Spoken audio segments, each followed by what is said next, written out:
experiences and expectations and institutional histories. So I thought what might be useful is to give you kind of a brief case study of online education at Sam Houston, a couple of lessons learned, and open up a few of the philosophical points. One thing I have found that is in common among all the colleagues is whether our institutions have committed deeply to online education or maybe just considering a foray into the field, we tend to worry about similar things, and our faculty tend to worry about similar things. And there may be a little bit of extra pressure in consideration of online education in the field of graduate programs, because we have these deeply ingrained expectations of the nature and expectations of rigor and the professional impact of such programs. So to begin, a brief history. I came to Sam Houston State straight out of graduate school and took employment there in 1994. At that time, Sam was deeply embedded in its teacher college identity of the past. Enrollment was about 12,000, and the place was very, very tradition-bound and not particularly well off. It sounds like a back-in-the-day story, but it's actually true. My first office was a closet, and the sign where janitor had been, you could still see the outline on the door where they had removed that. Fast forward now, Sam Houston State has 20,000 students, is one of the fastest growing physical campuses in Texas. And one of the big differences there has been a commitment to online education. My discipline is history, and when I joined the history department in the 1990s, we had a graduate program. It had about 35 people, mostly part-timers, mostly very locally sourced secondary educators was the principal clientele. We made the move to put the history master's degree online in 2002. We were one of the very first programs on campus to go online. We had a provost at the time who thought this was very, very important. It threw a bunch of money around to incentivize people to do it. The chair and the associate chair of the department at the time had a good relationship with the provost and also just knew the color of money, and off they went. I was actually a staunch conservative at the time and said absolutely not. I want to have nothing to do with this. It did not match my expectations. I come from a multi-generation of history PhDs, so we kind of had a family tradition about what it meant to pursue graduate study in history. So I held out. But, and maybe you've noticed this at my table today, my family grew, and I needed summer teaching assignments. And the population of graduate students responded so well to the availability of online classes that graduate sections were actually available for summer instruction at a time when we were entering into a phase of the burgeoning presence of, it was Montgomery at the time, now Lone Star Community College, and that was affecting our undergraduate summer population. So it was kind of an inevitable choice, and so begrudgingly I did it. I share that with you because I now stand before you a convert. We heard a moment ago wisdom about needing to take care of enrollments and paying graduate students and why from the dean's side we do things. But there's also, I think, a qualitative argument to be made here. What I found in my personal experience was that the inauguration of the program did indeed go through kind of a land rush phase in which we had a large numbers of students of varied and sometimes dubious quality all showing up and wanting to get a speedy online credential. We were able in relatively short order to sort that out. We were fortunate in that as faculty, there was a core faculty who began the program, letting the rest of us sit on the sidelines. That was important. There was no coercion other than the enticement of the money. The core faculty, although they had made the decision to teach online, were otherwise well respected and well trusted. So the rest of us felt that they were, at the very least, fully capable of making good decisions about the students that came to us. We were all aware that the quality was not what we wanted. What happened was a kind of double Darwinian effect in that there was a natural selection pressure as faculty hit at least minimal expectation. I think everybody had to understand it was a new program and all the things that go with that. But maintained the line there, and then the availability of the program reached into populations of students that we would otherwise never have seen. And so we were getting mid-career professional adults who were, I think the first classes that we recorded the entry GRE were probably on the old scale 800-ish. And by the time I moved away from it on old scale, our GRE was about 1150 to 1200. I know A&M is here, but we've had the pleasant experience of turning students away from Sam Houston State who were later accepted into the A&M history department.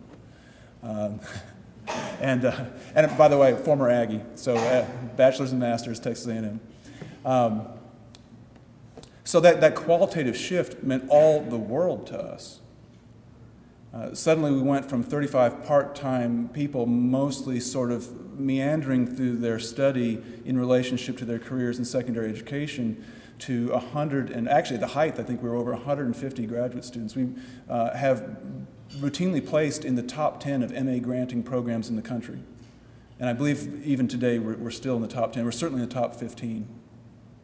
So that access brought quality. That in turn brought money to the department. When I joined Sam Houston State, the full-time faculty was 12. It's now 22. We routinely used to offer 2 to 4 graduate sections. We now offer 22 graduate sections of 10 and 12 minimal enrollment each. And we fought a battle. If we talk about lessons learned, I'll throw one out right now. If you are from an institution who's toying with this, or are an individual faculty member or administrator who thinks about this, one thing I would urge you is don't let anybody talk you into building vertically, build horizontally. If you look around the state, it has been possible to begin online graduate education by outsourcing to third-party entities. And I understand the motivation for doing that. Some institutions don't have the infrastructure. They need to go now. They're willing to trade revenues for presence and enrollments, but one of the things that's going to happen there is you're going to get locked into a vertical structure of extremely large classes, outsourced adjunct, outsourced support, and sometimes even outsourced curriculum. In the long run, you won't be happy doing that. We had to have that argument with our upper administration. The choice we made was to try to create a doppelganger, a virtual version of Sam Houston State that would exist online, with same faculty, same section sizes, same curriculum, same everything, so that there'd be no legal or ethical imperative, for example, to put online on the transcript. So when you complete a master's degree from Sam Houston State in history, it just says history master's degree. And you have the exact same people teaching the exact same materials. As a matter of fact, what's happened now is that our residential students are integrated. They may not be fully online students, but they routinely take an online course as part of their overall stay at the university. So it's become enmeshed. So the point I was making, up to 22 full-time faculty, and with the money available, especially in a field like history, where jobs are not plentiful, we were able to attract faculty from the absolute top programs around the nation. Our most recent hire is Brian Jordan, who was the Pulitzer Prize. He wasn't the winner, but he was a finalist for his book about Northern Civil War veterans and 19th century experience, what we would call PTSD. But we have now faculty with degrees from Oxford and Yale and Harvard, Iowa, but they were hired after me. But we're able to recruit because we can supply them with $3,500 personal travel and research money with access to more. Ready access to credible graduate students. Admittedly, we are not channeling a great number of them into PhD study. But in my field, I think there may be an ethical concern about doing that anyway. So it would vary field by field, but we're certainly preparing people to be two-year faculty and to assist with their careers in education. We found that we are supplying degrees to professionals who want them. You might call it vanity reasons, but I would argue they're not. For example, we have a cadre of military officers who require graduate education as one of the credentials for promotion. And they're able to, because of our online presence, we're a reasonable alternative for them to do that. So I became a convert because what I saw was access, increase of quality, and faculty benefits. Now, let me just talk about the lessons learned part. I forecast one of them a moment ago. If you are in a place where you're considering this in some kind of outset, you will have to be prepared to have a very unpleasant conversation with the money people, because they will want you to build vertically and have the strong adjunct presence and all that kind of stuff, even in graduate education, surprisingly enough, and you just don't want to do that if it can all be helped. The other thing that we learned was that a lot of the story is not actually pedagogical and academic, it's infrastructural. It goes along with this question of whether or not you engage a third-party support. You will want to have a plan in place where you have extremely strong domestic logistical support. I think Sam Houston probably has the single strongest online office of anybody in the state, even very large institutions that are offering online classes. I know that we win more awards than even the flagships do for many of our functions. So I didn't bring slides today. I was only going to ask you to look one thing in your leisure if this is of interest to you. If in thinking this through you have the need, go to the website for Sam Houston State University and use the pull-down menu to go to SHSU Online. That is a standalone division. We have an associate vice president that heads it. They handle a lot of the stuff so that our faculty need only be assigned their classes, produce the content, and manage them. Our LMS is Blackboard. Everything about it in the infrastructural support side comes from SHSU Online, including the marketing. So one of the things that I was going to say but thought wasn't quite appropriate in recruitment is I would urge that since most of us have some online presence and some of us have entire online programs, that in graduate student recruitment, people think hard about shifting that over to your online division, because they can place you where you need to be. The number one tool seems to be the web, even more than mobile devices. For our demographic, it's people who are opening up laptops and tabletop computers and coming to our universities through virtual contact to see what our programs are. The other thing about that on the infrastructural side is we know from the statistics that your students are most likely to apply and enroll with the first institution that responds to them. And we know, and I don't know what this is about human beings, the rule of three, the number of times that three has played a role in human consciousness. But as a matter of fact, go figure, the statistics I've seen show that students tend to look at about 3 programs or 3 universities.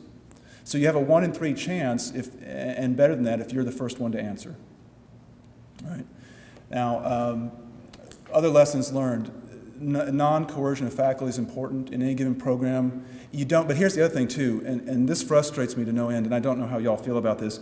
There's a lot of buzzwords in our business, and one of them is faculty buy-in.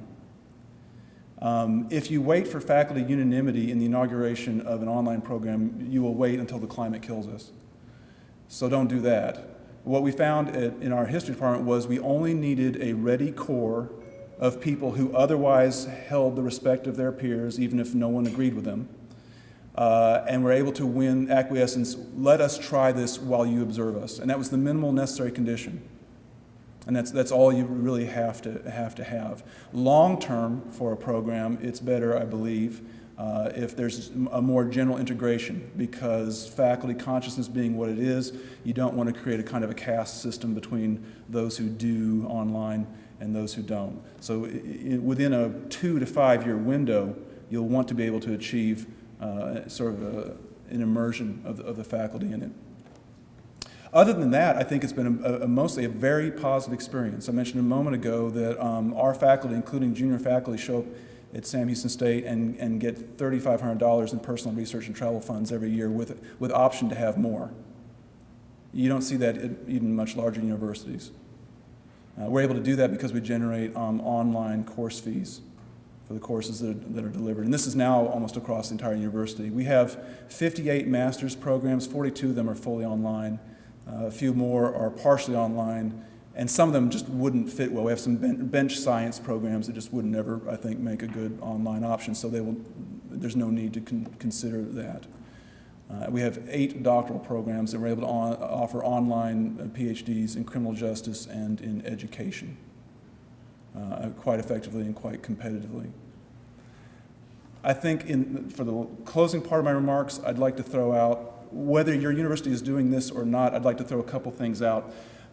Some elements of resistance are residual and repetitive. For example, issues of rigor and academic honesty. I found in the field of history, online was actually a tool for enhanced rigor. If you think really seriously about it, other than the personal security of the faculty member being in the room with the people, seminars are actually pretty poor vehicles for intensive graduate study because they're subject to all the dynamics of your personality and the personalities of the group of people clustered in that room. I think everyone here who's taught a face-to-face graduate seminar is aware of the student who answers all the questions and dominates the discussion and the dynamics that go with that. We have gender dynamics, we have racial dynamics. There's a lot of reasons why people don't get full and equal chance to engage the material.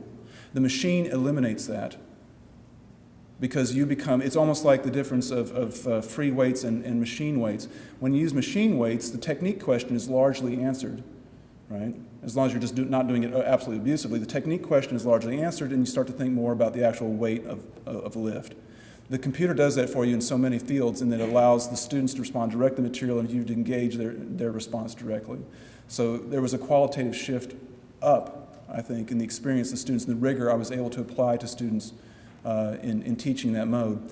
The honesty question, I think, is an open one, but the research shows that the rate of cheating in your classrooms is exactly the same. I think some people argue that somehow there's going to be more cheating in online education, and there's no research to show that. Certain forms of assessment are safer online than they are in the classroom. Regular testing, this is more of an undergraduate question, but regular testing is actually safer. You can use browser lockdowns and proctor-free and electronic interventions.